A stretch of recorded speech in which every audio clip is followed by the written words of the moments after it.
Welcome, Alex, and thank you for joining me today.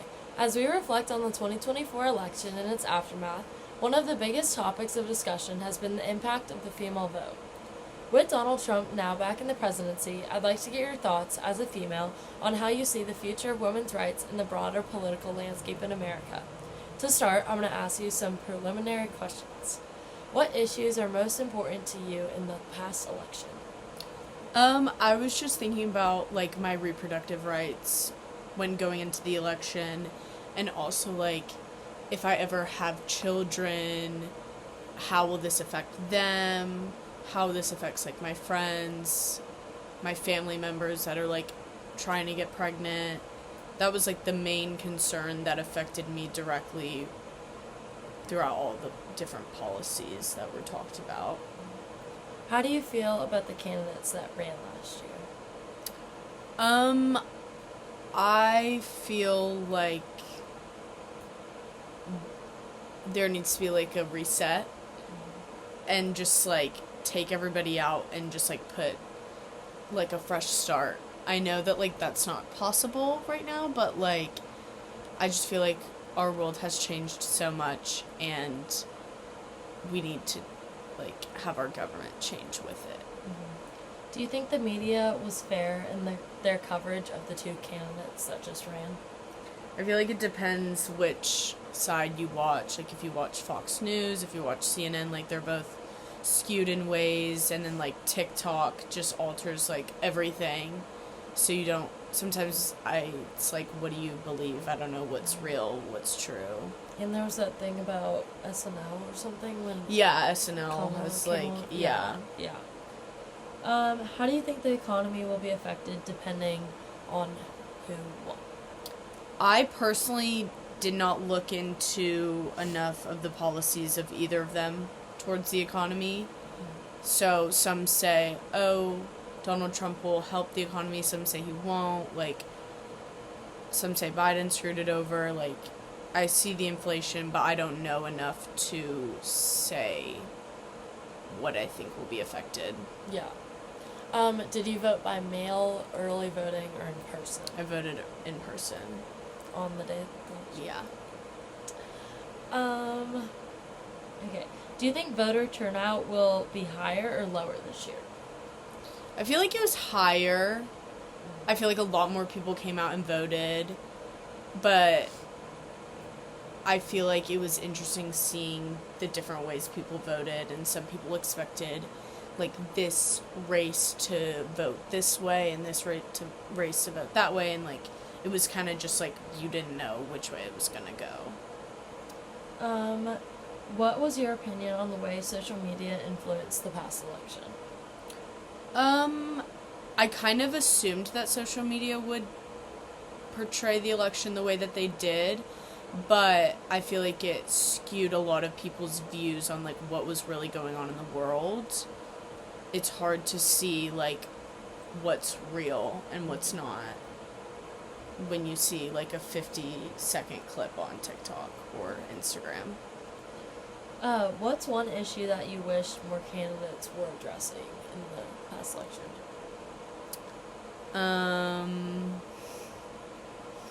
Honestly, I don't really know. Like, I probably should have looked more into the election than I did, but I just feel like sometimes the election gets taken into more of like a personal jab. Like when they argue each other, it's like becomes personal, when I think it should solely just be on like what their policies are, how they're gonna like do, or how they're gonna impact the United States, and like they're also like put on a pedestal for our country, like they represent us. Yeah. What was your opinion on third-party candidates this year? I think that they didn't really do much, personally. I know RFK, like, some people were, like, really strong, like, supporters of him, and then he got out of the race and then kind of, like, joined Donald Trump, and then the other Jill, I don't know her last name. She was like the Green Party. I just don't really know much about them. They were Yeah. just kind of like there. There, yeah. How do you think the election results affects our personal life, like people our age?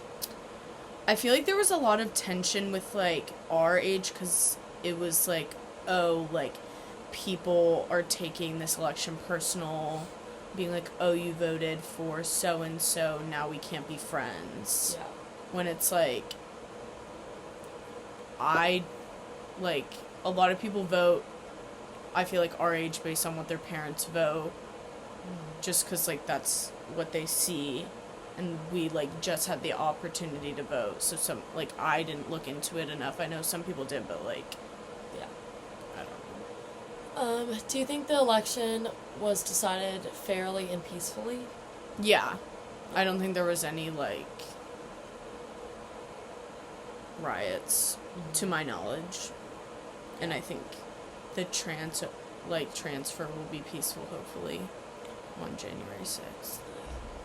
What would you like to see change in the country after this election? I just want less like division.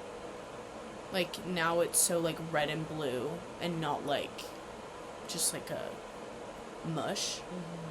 Like I don't want it to be like one section over here, one section over there. Like people are acting as if we're rooting for a football team. Right. Like it's not. This impacts like everybody, not Yeah. just one person. Have you had any interesting conversations or debates with others or your parents about the election? I haven't had any debates, but I've seen some interesting debates where people agree on the same topic, but they're voting for two different people, and they just like scream at each other because it's like I'm voting for Team Red and they're voting for Team Blue, or vice versa. What do you think about the role of young voters in this election?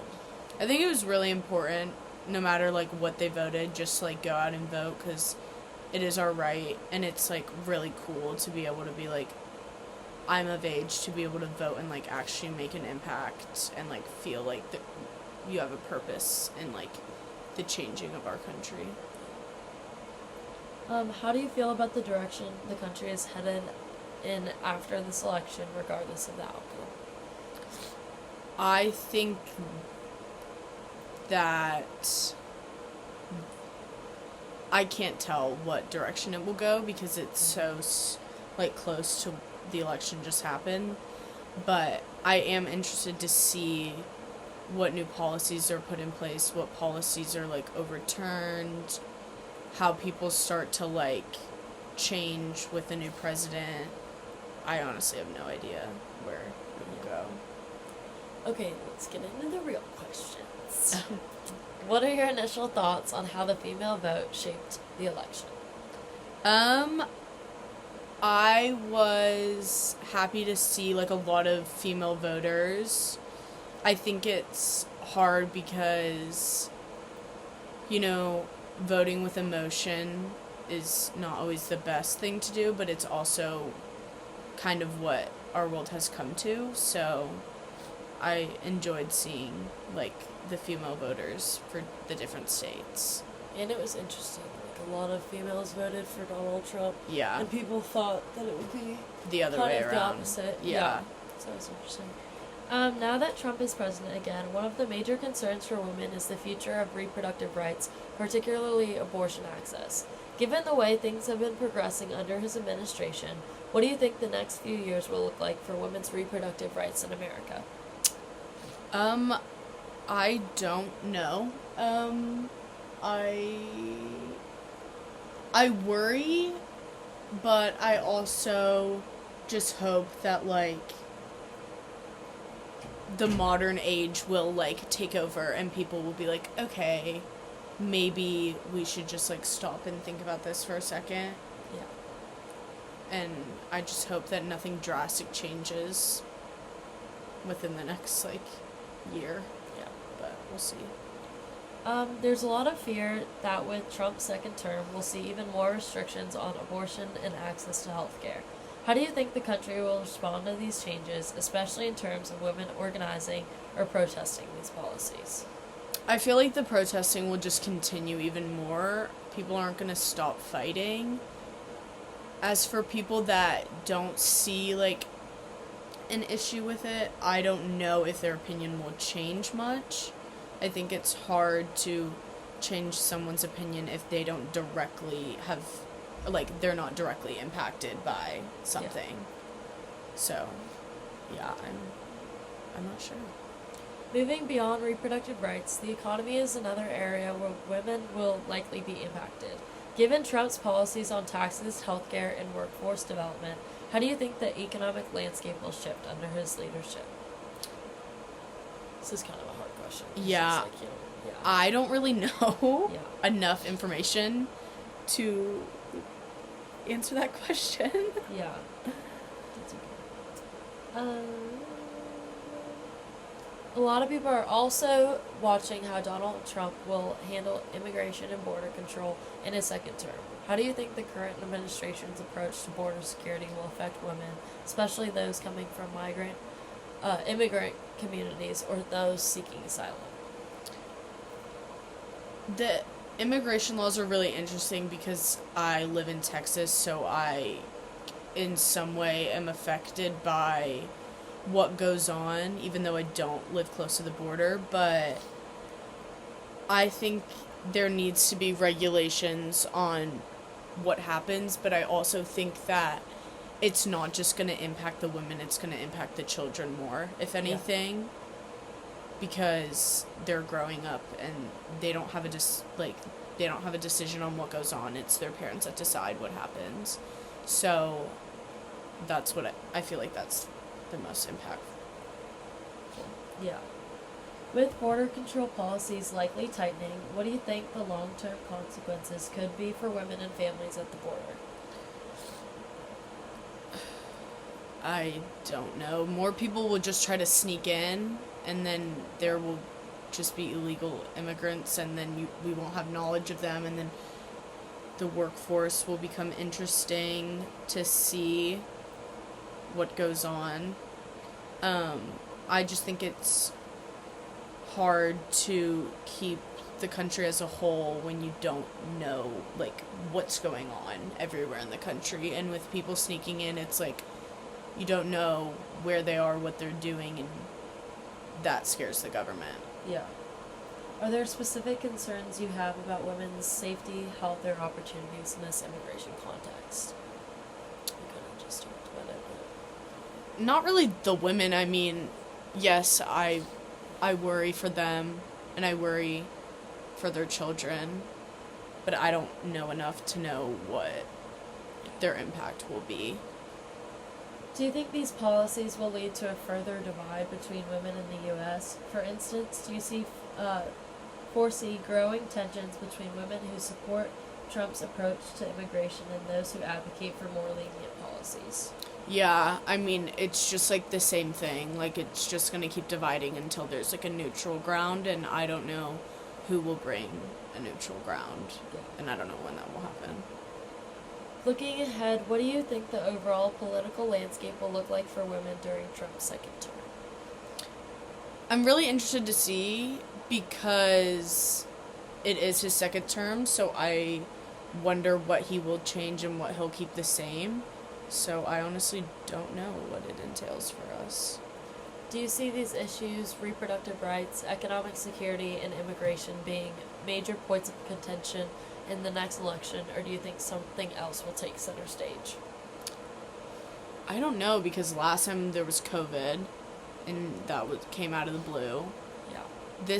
I feel like most likely that will still be a huge issue because it seems, I mean, the economy will always be a discussion. Immigration has seemed to always be a discussion, so yeah. I feel like those would be top things in the next election. Finally, what would you say to women who are worried about what's to come? How should they respond to policies they disagree with, and how can they continue to make their voices heard in this new political climate? Just support the people that you feel can express your voice the most. Sometimes, like, you can't just do it on your own. You got to do it with a group. So find those people. Thank you for sharing your perspective with us today. It's clear that the issues facing women in America are complex and far-reaching. We'll be keeping an eye on how things unfold in the coming years, but your insights today have been really helpful in understanding where we might be headed. Thanks.